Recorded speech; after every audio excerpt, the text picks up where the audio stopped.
Chère fleuve méridienne, cher fleuve méridien, bonjour.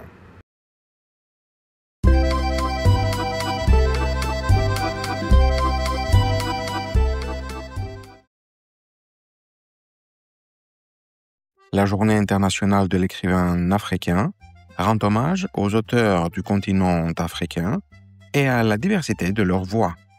Elle rappelle le rôle essentiel de la littérature africaine dans la transmission des cultures, des langues et des mémoires, tout en valorisant la créativité des écrivains contemporains. Cet événement encourage la lecture d'œuvres africaines, souvent porteuses d'humanité, de résistance et d'espoir. Voie F, destination sentier tracé. Attention au départ.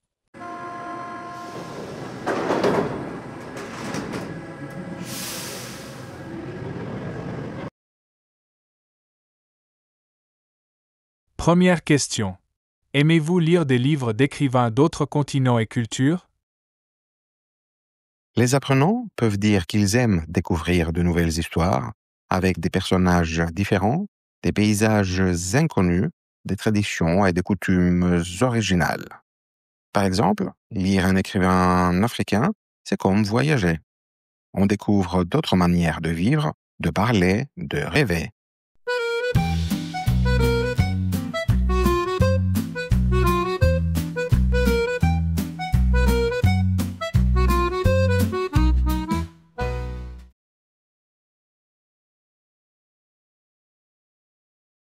Deuxième question. Dans les histoires africaines, les animaux sont souvent importants. Lequel aimez-vous le plus? Un lion, un éléphant, une girafe, un singe ou un autre? Les élèves peuvent choisir un animal qu'ils trouvent fort, intelligent ou amusant. Le lion symbolise le courage, l'éléphant la sagesse, le singe la malice, la girafe la douceur. Ces animaux parlent souvent, donnent des conseils ou vivent des aventures avec les humains.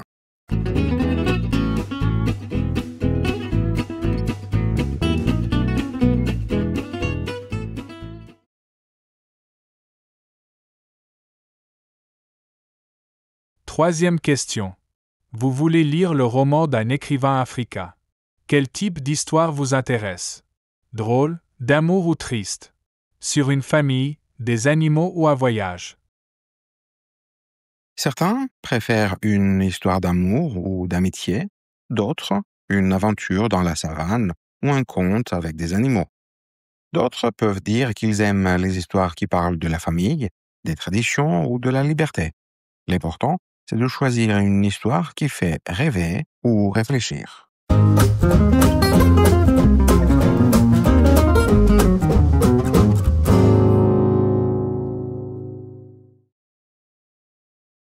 Voie L, destination terrain conquis. Attention au départ.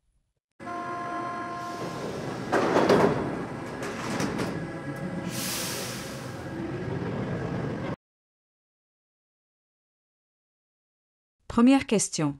Pensez-vous que la littérature africaine soit suffisamment connue? Beaucoup d'auteurs africains restent peu lus en dehors de leur pays. Pourtant, la littérature africaine est très riche, avec des écrivains célèbres comme Léopold Sédar Senghor et Cheikh Hamidou Kane. Elle mérite d'être mieux diffusée dans les écoles, les bibliothèques et les médias, car elle propose des voix originales et universelles.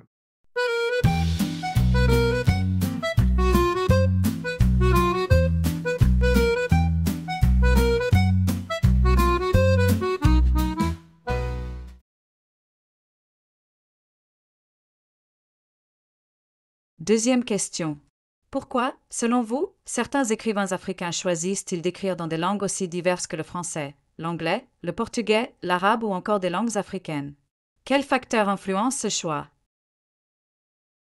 Le choix de la langue dépend souvent de l'histoire coloniale, de la culture de l'auteur ou du public qu'il veut toucher. Écrire en langue européenne permet d'être lu dans le monde entier, tandis qu'écrire dans une langue africaine permet de préserver son identité et de s'adresser directement à sa communauté. Certains auteurs mélangent les langues pour exprimer la richesse de leur culture.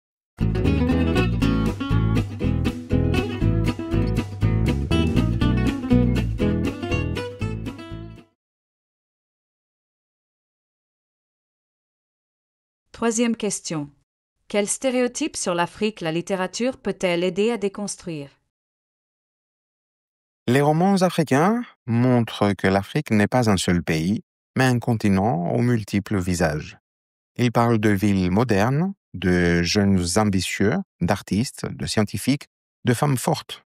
La littérature aide à dépasser les clichés sur la pauvreté ou la guerre, en révélant la créativité, la diversité et la vitalité du continent.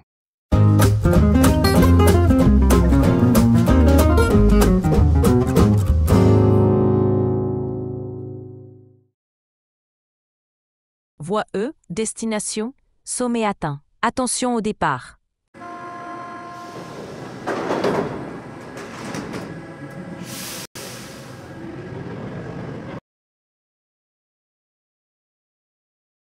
Première question. En quoi la littérature africaine permet-elle de mieux comprendre les réalités historiques, sociales, culturelles et politiques du continent africain? Comment enrichit-elle notre regard sur le monde contemporain? La littérature africaine raconte les grandes transformations du continent. La colonisation, les indépendances, les migrations, les luttes sociales et les espoirs démocratiques. Elle met en lumière les tensions entre tradition et modernité, entre identité locale et mondialisation. En donnant la parole à des voix longtemps marginalisées, elle ouvre une réflexion sur la mémoire, la justice et la dignité humaine, tout en renouvelant notre vision du monde.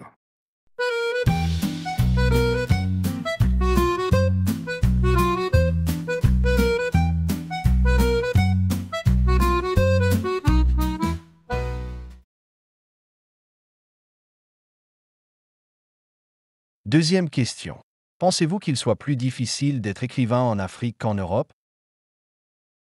Les conditions matérielles et la diffusion des livres restent limitées dans de nombreux pays africains.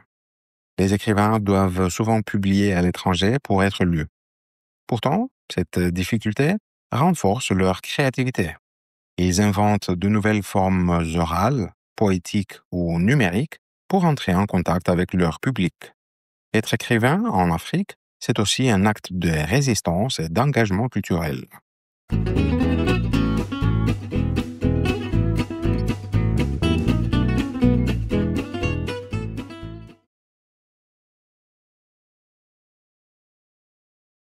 Troisième question. Si vous deviez organiser un événement pour la Journée internationale de l'écrivain africain, quelle activité proposeriez-vous? On pourrait organiser une lecture publique de contes africains, une rencontre avec des auteurs, une exposition de couverture de livres ou encore un atelier d'écriture inspiré de proverbes africains. Ces activités permettraient de célébrer la diversité des langues, des styles et des imaginaires tout en rapprochant les cultures.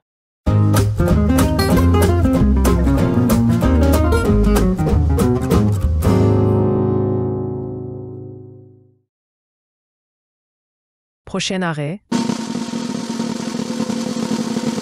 Loin des ombres du passé qui me tenaient, je m'élève haut, rien ne peut m'arrêter.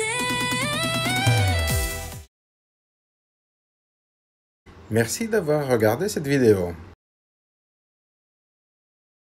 Si elle vous a plu, mettez un pouce bleu et abonnez-vous pour ne rien manquer. N'hésitez pas à la partager si vous la trouvez utile et à laisser un commentaire pour donner votre avis.